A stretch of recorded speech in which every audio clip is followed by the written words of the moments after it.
ನಮಸ್ಕಾರ. K2 ಕನ್ನಡ ನ್ಯೂಸ್ಗೆ ಸ್ವಾಗತ. ವೀಕ್ಷಿಸಿ ಈ ದಿನದ ಸುದ್ದಿಗಳ ರೌಂಡ್ ಅಪ್.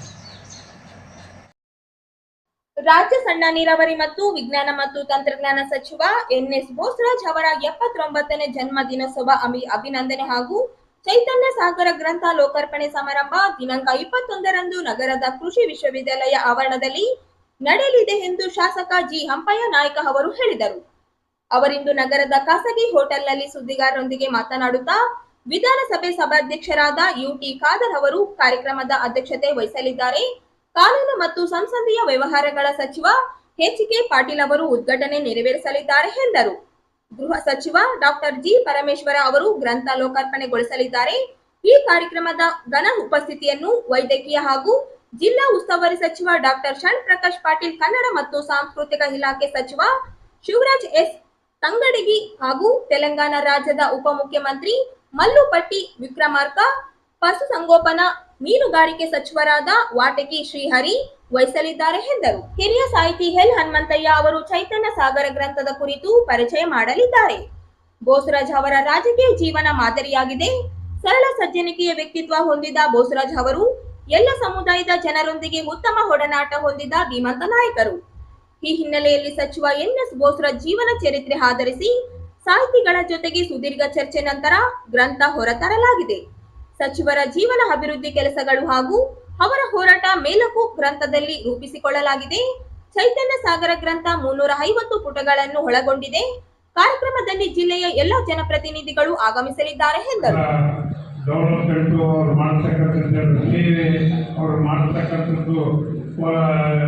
ಒಂದು ನಮ್ಮ ಜಿಲ್ಲಾ, ನಮ್ಮ ತಾಲೂಕು, ನಮ್ಮ ಗ್ರಾಮ ಅಂತಕ್ಕಂಥದ್ದು ಬಹಳ ಶ್ರೇಷ್ಠವಾಗಿ ಅವರು ಕಾಣಿಸ್ತು.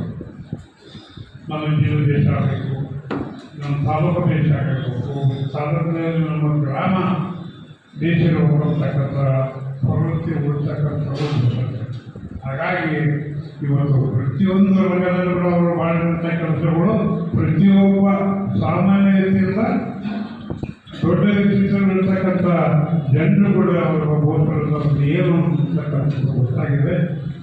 ಅಂಥ ಇದಕ್ಕೆ ಓದಾಟ ಇವತ್ತು ಕೆಳಮಟ್ಟದಿಂದ ಇವತ್ತು ಏನಂತಂದರೆ ರಾಜ್ಯ ಮಟ್ಟದವರೆಗೆ, ಕೇಂದ್ರ ಸರ್ಕಾರದವರೆಗೆ ಕೂಡ ಅವರ ವ್ಯಕ್ತಿತ್ವ ಇವತ್ತು ಹೋಗಿದೆ. ಇವತ್ತು ನಮಗೆಲ್ಲರಿಗೂ ಗೊತ್ತು, ನಾನು ಹೇಳಕ್ಕೆ ಹೋಗಲ್ಲ. ಅವರು ಏನಪ್ಪ ಅಂತಂದರೆ ವಿಧಾನಸಭಾ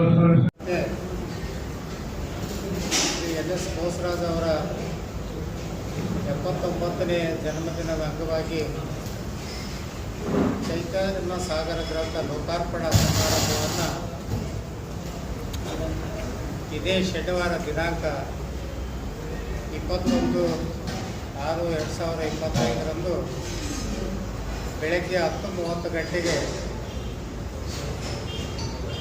ರಾಯಚೂರು ನಗರದ ಕೃಷಿ ವಿಶ್ವವಿದ್ಯಾಲಯದ ಆವರಣದಲ್ಲಿ ಕಾರ್ಯಕ್ರಮವನ್ನು ಹಮ್ಮಿಕೊಳ್ಳಲಾಗಿದೆ. ಈ ಚೈತನ್ಯ ಸಾಗರ ಗ್ರಂಥ ಲೋಕಾರ್ಪಣಾ ಕಾರ್ಯಕ್ರಮದ ಘನಾಧ್ಯಕ್ಷತೆಯನ್ನು ಕರ್ನಾಟಕ ವಿಧಾನಸಭೆಯ ಸಭಾಧ್ಯಕ್ಷರಾದಂಥ ಸನ್ಮಾನ್ಯ ಶ್ರೀ ಗೌರವಾನ್ವಿತ ಯುಟಿ ಖಾದರ್ ಅವರು ವಹಿಸಲಿದ್ದು, ಈ ಕಾರ್ಯಕ್ರಮದ ಉದ್ಘಾಟನೆಯನ್ನು ಮಂತ್ರಿಮಂಡಲದ ಹಿರಿಯ ಸಚಿವರು, ಕಾನೂನು ಮತ್ತು ಸಂಸದೀಯ ವ್ಯವಹಾರಗಳ ಪ್ರವಾಸೋದ್ಯಮ ಸಚಿವರು ಆದಂಥ ಹಿರಿಯ ಪುಸ್ತಕಗಳಾದಂಥ ಸನ್ಮಾನ್ಯ ಶ್ರೀ ಎಚ್.ಕೆ. ಪಾಟೀಲ್ ಅವರು ಈ ಕಾರ್ಯಕ್ರಮವನ್ನು ಉದ್ಘಾಟನೆ ಮಾಡ್ತಾ ಇದ್ದಾರೆ. ಹಾಗೂ ಗ್ರಂಥ ಲೋಕಾರ್ಪಣೆಯನ್ನು ರಾಜ್ಯದ ಇನ್ನೋರ್ವ ಹಿರಿಯ ಸಚಿವರಾದಂಥ ಗೃಹ ಸಚಿವರಾದಂಥ ಮಾನ್ಯ ಶ್ರೀ ಡಾಕ್ಟರ್ ಜಿ. ಪರಮೇಶ್ವರ್ ಅವರು ಲೋಕಾರ್ಪಣೆ ಮಾಡುತ್ತಿದ್ದು, ವಿಶೇಷ ಅತಿಥಿಗಳಾಗಿ ಪಕ್ಕದ ತೆಲಂಗಾಣ ರಾಜ್ಯದ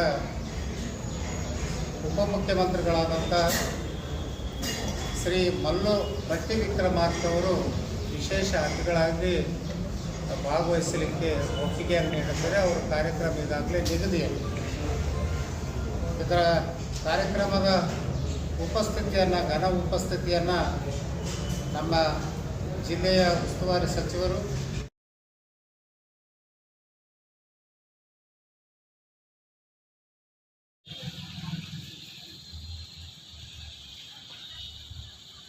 ಅನ್ನಭಾಗ್ಯ ಯೋಜನೆ ಹಕ್ಕಿಯನ್ನು ಅಕ್ರಮವಾಗಿ ಸಾಗುತ್ತಿದ್ದ ಆರೋಪಿಗಳನ್ನು ನೇತಾಜಿ ಠಾಣೆಯ ಪೊಲೀಸರು ಬಂಧಿಸಿರುವ ಘಟನೆ ನಗರದಲ್ಲಿ ಮಂಗಳವಾರದಂದು ನಡೆದಿದೆ. ಗದ್ವಾಲ್ ರಸ್ತೆಯ ಎನ್ಜಿಒ ಕಾಲೋನಿ ಹತ್ತಿರ ಜಮಲಮ್ಮ ದೇವಸ್ಥಾನದ ಬಳಿ ಅನಧಿಕೃತವಾಗಿ ಸರ್ಕಾರದ 13 ಕ್ವಿಂಟಲ್ ಅಕ್ಕಿ ಜಪ್ತಿ. ಅನ್ನಭಾಗ್ಯ ಯೋಜನೆಗಾಗಿ ಬಿಡುಗಡೆ ಮಾಡಲಾಗಿದ್ದ 13 ಕ್ವಿಂಟಲ್ ಅಕ್ಕಿಯನ್ನು ತೆಲಂಗಾಣ ಮೂಲದ ರಾಜೇಶ್, ರಮೇಶ್ ಹಾಗೂ ಶಿವರಾಜ್ ಎಂಬುವವರು ಪಿಕಪ್ ವಾಹನದಲ್ಲಿ ಕಾಳಸಂತೆಯಲ್ಲಿ ಹೆಚ್ಚಿನ ಬೆಲೆಗೆ ಮಾರಾಟ ಮಾಡಲು ಸಾಗಾಟ ಮಾಡುತ್ತಿದ್ದ ಬಗ್ಗೆ ಮಾಹಿತಿ ಪಡೆದ ನೇತಾಜಿ ನಗರ ಪೊಲೀಸರು ದಾಳಿ ನಡೆಸಿದ್ದು 3 ಜನ ಆರೋಪಿಗಳನ್ನು ವಶಕ್ಕೆ ಪಡೆದಿದ್ದು ಅನಧಿಕೃತವಾಗಿ ಸಾಗುತ್ತಿದ್ದ ಅಕ್ಕಿಯನ್ನು ಜಪ್ತಿಪಡಿಸಿಕೊಳ್ಳಲಾಗಿದೆ. 32 ಕೆಜಿ ಅಕ್ಕಿ ತುಂಬಿರುವ ಒಟ್ಟು 41 ಚೀಲ ಅಕ್ಕಿ ಹಾಗೂ ಸಾಗಾಟಕ್ಕೆ ಬಳಸಲಾಗಿದ್ದ ಪಿಕಪ್ ವಾಹನವನ್ನು ಜಪ್ತಿಪಡಿಸಿಕೊಳ್ಳಲಾಯಿತು. ಅಕ್ಕಿ ಸಾಗಾಟದ ಬಗ್ಗೆ ಆಹಾರ ಮತ್ತು ನಾಗರಿಕ ಸರಬರಾಜು ಇಲಾಖೆಯ ಆಹಾರ ನಿರೀಕ್ಷಕ ಶಿವಮೂರ್ತಿ ದೂರು ಸಲ್ಲಿಸಿದ್ದರು. ಪ್ರಕರಣದ ತನಿಖೆಯನ್ನು ಠಾಣೆಯ ಎಎಸ್ಐ ಓಬ್ಳೇಶ್ ಕೈಗೊಂಡಿದ್ದರು ಎಂದು ನೇತಾಜಿ ನಗರ ಪೊಲೀಸ್ ಠಾಣೆಯ ಪಿಎಸ್ಐ ಎಚ್ ಚಂದ್ರಪ್ಪ ತಿಳಿಸಿದ್ದಾರೆ.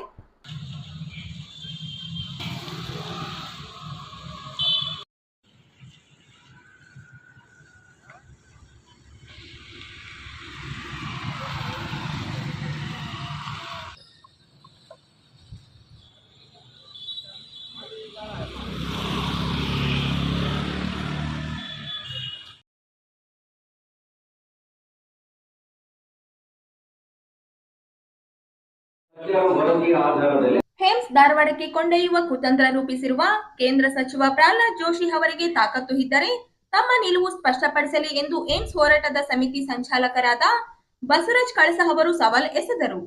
ಅವರಿಂದು ನಗರದ ಸುದ್ದಿಗಾರರೊಂದಿಗೆ ಮಾತನಾಡುತ್ತಾ ಪ್ರಹ್ಲಾದ್ ಜೋಶಿ ಅವರು ನಗರಕ್ಕೆ ಆಗಮಿಸಿದ ಸಂದರ್ಭದಲ್ಲಿ ಏಮ್ಸ್ ಸ್ಥಾಪನೆ ಕುರಿತು ಮಾಧ್ಯಮಗಳು ಕೇಳಿದ ಪ್ರಶ್ನೆಗೆ ಪ್ರತಿಕ್ರಿಯಿಸಿದ ಅವರು, ನಾನು ಹೇಳಿದರೆ ಏಮ್ಸ್ ಸ್ಥಾಪನೆ ನೀಡುವುದಿಲ್ಲ. ಕೇಂದ್ರದ ತಜ್ಞ ತಂಡ ಬಂದು ಪರಿಶೀಲನೆ ನಂತರ ಎಲ್ಲಿ ಸ್ಥಾಪನೆ ಮಾಡಬೇಕು ಎಂದು ತಂಡ ವರದಿಯನ್ನು ಪರಿಗಣಿಸಿ ನಂತರ ಏಮ್ಸ್ ಸ್ಥಾಪನೆ ಮಾಡಲಾಗುವುದು ಎಂದು ಹೇಳುವುದರ ಅತ್ಯಂತ ಖಂಡನೀಯ ಎಂದರು. ಪ್ರಹ್ಲಾದ್ ಜೋಶಿ ಅವರು ಜಿಲ್ಲೆಯಲ್ಲಿ ಏಮ್ಸ್ ಸ್ಥಾಪನೆ ಬಗ್ಗೆ ಅವರ ನಿಲುವು ಸ್ಪಷ್ಟನೆ ಇಲ್ಲ. ಅವರು ಉದ್ದೇಶಪೂರ್ವಕವಾಗಿ ಅವರ ಕುತಂತ್ರದಿಂದ ಏಮ್ಸ್ ಧಾರವಾಡ ಕೊಂಡೊಯ್ಯುವ ಹುನ್ನಾರ ನಡೆದಿದೆ ಎಂದರು. ಐಐಟಿಯನ್ನು ಯಾವ ಕೇಂದ್ರದ ತಜ್ಞರ ತಂಡದ ವರದಿಯನ್ನು ಆಧರಿಸಿ ಧಾರವಾಡಕ್ಕೆ ಕೊಂಡೊಯ್ದಿರುವ ಬಗ್ಗೆ ಪ್ರಹ್ಲಾದ್ ಜೋಶಿ ಅವರು ಅಧಿಕೃತವಾಗಿ ಬಹಿರಂಗಪಡಿಸಬೇಕು ಎಂದು ಆಗ್ರಹಿಸಿದರು.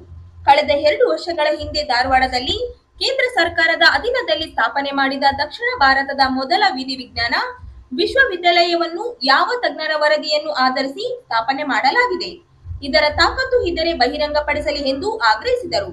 ತೆಲಂಗಾಣ ಹಾಗೂ ಆಂಧ್ರ ಪ್ರದೇಶದ ಮಂಗಳಗಿರಿಯಲ್ಲಿ ಯಾವ ಆಧಾರವನ್ನು ಪರಿಗಣಿಸಿ ಏಮ್ಸ್ ಸ್ಥಾಪನೆ ಬಗ್ಗೆ ಸ್ಪಷ್ಟನೆ ನೀಡಬೇಕು ಅವರು ಆಗ್ರಹಿಸಿದರು. ಬೇರೆ ಕಡೆ ಏಮ್ಸ್ ನೀಡುವಲ್ಲಿ ಯಾವುದೇ ನಿಯಮ ಪಾಲಿಸಿಲ್ಲ, ಆದರೆ ರಾಯಚೂರು ಜಿಲ್ಲೆಗೆ ಯಾಕೆ ಅನ್ವಯವಾಗುತ್ತಿದೆ ಎಂದು ಪ್ರಹ್ಲಾದ್ ಜೋಶಿ ಸೇರಿ ಕೇಂದ್ರ ಸಚಿವರು ಏಮ್ಸ್ ಸ್ಥಾಪನೆ ಕುರಿತು ಆತ್ಮ ಅವಲೋಕನ ಮಾಡಿಕೊಳ್ಳಬೇಕು. ಹಿಂದುಳಿದ ರಾಯಚೂರು ಜಿಲ್ಲೆಯಲ್ಲಿ ಏಮ್ಸ್ ಸ್ಥಾಪನೆ ಮಾಡಬೇಕು ಎಂದು ಕಳೆದ 4 ವರ್ಷಗಳಿಂದ ಸುದೀರ್ಘ ಹೋರಾಟ ನಡೆಸಲಾಗುತ್ತದೆ. ನಮಗೆ ಹೇಳಿರ್ತಕ್ಕಂಥದ್ದೇ ಬೇರೆ ಇಲ್ಲ, ಅದು ಐಐಟಿಗೆ ಆಗಿರ್ತಕ್ಕಂಥದ್ದು ಅದಕ್ಕೆ ನಾವೇನು ಕಾರಣವಲ್ಲ. ಈಗ ರಾಯಚೂರಿಗೆ ಏಮ್ಸ್ ಬರಬೇಕಂತ ಈಗ ಸುದೀರ್ಘ ಹೋರಾಟ ಮಾಡ್ತಾ ಇದ್ದೀವಿ, ಅದು ನನಗೂ ಗೊತ್ತಿದೆ. ಅಂತ ಸಂದರ್ಭ ಬಂದರೆ ನಾನು ಕೂಡ ರಾಯಚೂರಿಗೆ ಏಮ್ಸ್ ಕೊಡಲಿ ಅಂತೇಳಿ ನಾನು ಬೆಂಬಲಿಸ್ತೀನಿ ಅಂತಕ್ಕಂಥ ಮಾತನ್ನು ಅವ್ರಿಗೆ ಹೇಳಿದ್ದೀನಿ. ಆದರೆ ಮೊನ್ನೆ ಇಲ್ಲಿ ಬಂದಾಗ ಹೇಳಿರ್ತಕ್ಕಂಥ ಮಾತು ಧಾಟಿಗಳು ಮತ್ತು ಬದಲಾಗಿರ್ತಕ್ಕಂಥ ವರಸೆಗಳನ್ನು ನೋಡಿದರೆ ಇದು ಮತ್ತೊಂದು ಐಐಟಿಯ ಕುತಂತ್ರ ಈ ಏಮ್ಸ್ ಸ್ಥಾಪನೆ ಮಾಡುವ ನಿಟ್ಟಿನಲ್ಲಿ ಕೂಡ ಮುಂದುವರಿತಾ ಇದೆ ಅಂತ. ಮತ್ತು ಎರಡನೇದಾಗಿ ಏನು ಹೇಳಿದ್ರು, ರಾಜ್ಯ ಸರ್ಕಾರದ ಎಡಬಿಡಂಗಿತನ ಅಂತಕ್ಕಂಥದ್ದು ಹೇಳಿದ್ರು. ಇಲ್ಲಿ ಯಾರು ಎಡಬಿಡಂಗಿತನ ಅಂತಕ್ಕಂಥದ್ದು ಅವರ ಮಾತಿನಲ್ಲಿ ಅವರು ಗೊತ್ತಾಗ್ತದೆ. ನಮಗೆ ಒಂದು ಹೇಳ್ತಕ್ಕಂಥದ್ದು, ಇಲ್ಲಿ ಪತ್ರಿಕಾ ಒಂದು ಗೋಷ್ಠಿಯಲ್ಲಿ ಹೇಳ್ತಕ್ಕಂಥದ್ದು ಎರಡೂ ಎಡಬಿಡಂಗಿತನದ ಮಾತುಗಳನ್ನು ಆಡ್ತಾರೆ ಹೊರತು ಸ್ಪಷ್ಟವಾಗಿರ್ತಕ್ಕಂಥ ನಿಲುವು ಅವರ ಮಾತಿನಲ್ಲಿ ಇಲ್ಲ. ಇದು ಬಹಳ ಸ್ಪಷ್ಟವಾಗಿ ಮತ್ತೆ ಅದೇ ಕುತಂತ್ರದ ನಾಟಕವನ್ನು ಅವರು ಆಡ್ತಾ ಇದ್ದಾರೆ. ನಾನು ಒಂದು ಕೇಳ್ತೇನೆ, ಇಲ್ಲಿ ತಮಗೂ ಗೊತ್ತಿದೆ, 888 ಬಂದಿದೆ. ಅವ್ರು ಏನು ಹೇಳ್ತಾರೆ, ಕೇಂದ್ರ ಸರ್ಕಾರ ಅಧೀನದಲ್ಲಿರ್ತಕ್ಕಂಥ ಎಲ್ಲ ಯೋಜನೆಗಳೆಲ್ಲವೂ ಕೂಡ ತಜ್ಞರ ವರದಿಯ ಆಧಾರದಲ್ಲೇ ಅವು ಸ್ಥಾಪನೆ ಆಗ್ತವೆ. 888 ಸ್ಥಾಪನೆ ಮಾಡೋಕ್ಕಿಂತ ಮುಂಚೆ ಯಾವ ತಜ್ಞರು ಬಂದು ಇಲ್ಲಿ ವರದಿಯನ್ನು ಕೊಟ್ಟರು ಅದರ ಬಗ್ಗೆ ಬಹಿರಂಗಪಡಿಸಬೇಕು, ಅಧಿಕೃತವಾಗಿ ಬಹಿರಂಗಪಡಿಸಬೇಕು.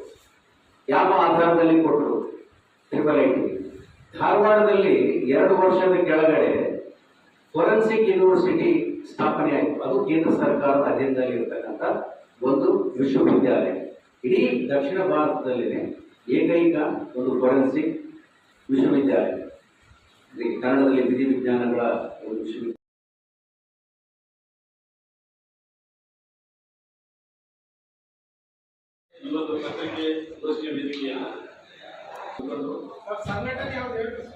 ಚೆಲುವಾದಿ ಸಮಾಜದ ಮುಖಂಡರು ಸಚಿವ ಎನ್ಎಸ್ ಬೋಸರಾಜ್ ಅವರ ಅಭಿನಂದನೆ ಕಾರ್ಯಕ್ರಮಕ್ಕೆ ಆಗಮಿಸುವ ಗೃಹ ಸಚಿವ ಡಾಕ್ಟರ್ ಜಿ ಪರಮೇಶ್ವರ ಅವರಿಗೆ ಚೆಲುವಾದಿ ಸಮಾಜದ ಮುಖಂಡರಿಂದ ಸನ್ಮಾನಿಸಲಾಗುವುದು ಎಂದು ಚೆಲುವಾದಿ ಸಮಾಜದ ಮುಖಂಡ ಜಗನ್ನಾಥ್ ಸುಂಕರಿ ಅವರು ಹೇಳಿದರು. ಅವರಿಂದು ನಗರದ ಸುದ್ದಿಗಾರರೊಂದಿಗೆ ಮಾತನಾಡುತ್ತಾ ದಿನಾಂಕ 21ರಂದು ಸಚಿವ ಎನ್ಎಸ್ ಬೋಸರಾಜ್ ಅವರು ಅಭಿನಂದನೆ ಹಾಗೂ ಚೈತನ್ಯ ಸಾಗರ ಗ್ರಂಥ ಲೋಕಾರ್ಪಣೆ ಸಮಾರಂಭಕ್ಕೆ ಆಗಮಿಸಿದ ಸಂದರ್ಭದಲ್ಲಿ ಸಮಾಜದಿಂದ ಸನ್ಮಾನಿಸಲು ತೀರ್ಮಾನಿಸಲಾಗಿದೆ ಎಂದರು. ನಮ್ಮ ಸಮಾಜದ ಮುಖಂಡರಾದಂಥ ಜಗನ್ನಾಥ್ ಸುಂಕರಿ ಅವರು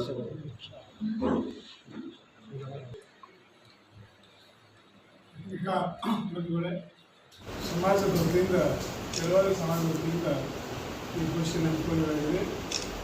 ಈ ಕಾರ್ಯಕ್ರಮ ಏನೇನು ವಿಶೇಷ ಏನೆಂದರೆ ಶ್ರೀ ಎನ್ ಎಸ್ ಬೋಸರಾಜ್ ಅವರ 79ನೇ ಜನ್ಮ ದಿನೋತ್ಸವ ಹಾಗೂ ಅಭಿನಂದನೆ ಹಾಗೂ ಚೈತನ್ಯ ಸಾಗರ ಗ್ರಂಥ ಲೋಕಾರ್ಪಣೆ ಸಮಾರಂಭಕ್ಕೆ ನಮ್ಮ ಸಮಾಜದ ಕರ್ನಾಟಕ ರಾಜ್ಯದ ಗೃಹ ಮಂತ್ರಿಗಳಾದಂಥ ಜಿ ಪರಮೇಶ್ವರರು ಈ ಕಾರ್ಯಕ್ರಮಕ್ಕೆ ಬರಲಿದ್ದಾರೆ.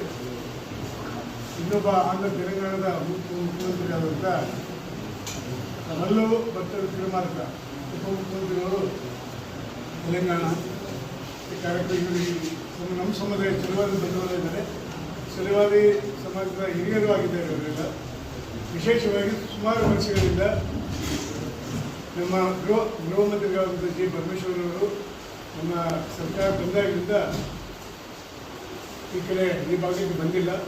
ಜೊತೆಯಲ್ಲಿ ಈ ಕಾರ್ಯಕ್ರಮದ ಜೊತೆಯಲ್ಲಿ ನಾವು ಕೂಡ ಭಾಗವಹಿಸಿ ಹೆಚ್ಚಿನ ಸಂಖ್ಯೆಯಲ್ಲಿ ಚೆಲುವಾದಿ ಬಂಧುಗಳು ಇಡೀ ಜಿಲ್ಲಾದ್ಯಂತ ಈ ಕಾರ್ಯಕ್ರಮಕ್ಕೆ ಬಂದು ನಮ್ಮ ಸಮಾಜದ ಹಿರಿಯರಿಗೆ ಗೌರವ ಸ್ವಾಗತವನ್ನು ಕೋರಲಾಗಿದೆ. ಆ ಒಂದು ಸಮಾರಂಭದಲ್ಲಿ ವಿಶೇಷವಾಗಿ ಈ ಎರಡು ನಾಯಕರುಗಳಿಗೆ ಚೆಲುವಾದಿ ಸಮಾಜದಿಂದ ಅದ್ದೂರಿಯಾಗಿ ಸ್ವಾಗತವನ್ನು ಕೋರುತ್ತಾ, ಜೊತೆಗೆ ನಮ್ಮ ಸಮಾಜದ ಜಿಲ್ಲೆಯ ಎಲ್ಲ ಚೆಲುವಾದಿ ಬಂಧುಗಳು, ಅಧ್ಯಕ್ಷರುಗಳು, ಪದಾಧಿಕಾರಿಗಳು, ಚೆಲುವಾದಿ ಸಮಾಜದ ಹಿರಿಯರು, ಹಿತೈಷಿಗಳು ಈ ಕಾರ್ಯಕ್ರಮಕ್ಕೆ ಬಂದು ಯಶಸ್ವಿಗೊಳಿಸಲಿಕ್ಕೆ ಈ ಪತ್ರಿಕಾ ಮಾಧ್ಯಮದಿಂದ ಕೋರಲಾಗಿದೆ. ಎಲ್ಲ ನನ್ನ ಜಿಲ್ಲೆಯ ಚೆಲುವಾದಿ ಬಂಧುಗಳು ಈ ಕಾರ್ಯಕ್ರಮಕ್ಕೆ ಭಾಗವಹಿಸಿ ಯಶಸ್ವಿಗೊಳಿಸಲಿಕ್ಕೆ ಕಾರಣೀಭೂತರಾಗಬೇಕಂತೇಳಿ ಎಲ್ಲ ನಮ್ಮ ಚೆಲುವಾದಿ ಸಮಾಜದವರಿಗೆ ಮನವಿಯನ್ನು ಮಾಡುತ್ತಾ, ಇಲ್ಲೇನು ಮಾಧ್ಯಮದ ಪ್ರೆಸ್ ಮೀಟಲ್ಲಿ ನಮ್ಮ ಎಲ್ಲ ಸಮಾಜದ ಮುಖಂಡರುಗಳೇ ಇದನ್ನು ಅತಿ ಹೆಚ್ಚು ಪ್ರಚಾರ ಮಾಡಿ ಸಮಾಜದ ಜನವನ್ನು ಹೆಚ್ಚಿನ ಸಂಖ್ಯೆಯಲ್ಲಿ ಕರೆಸಿ ಈ ಕಾರ್ಯಕ್ರಮ ಯಶಸ್ವಿಗೊಳಿಸಲಿಕ್ಕೆ ಎಲ್ಲರೂ ನಾವು ಕಾರಣೀಭೂತರಾಗಿದ್ದೇವೆ.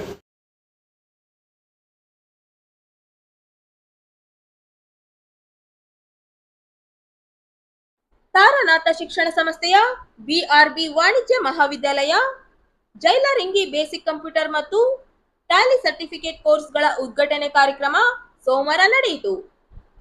ಕಾರ್ಯಕ್ರಮವನ್ನು ಕಾಲೇಜಿನ ಆಡಳಿತ ಮಂಡಳಿ ಚೇರ್ಮನ್ ಸಿಎ ದವಲ್ ಉಸ್ಮಾನ್ ಖಾನ್ ಲಾಲ್ ಅವರು ಕಾರ್ಯಕ್ರಮವನ್ನು ಸಸಿಗೆ ನೀರೆರೆ ಇವ ಮೂಲಕ ಉದ್ಘಾಟಿಸಿದರು.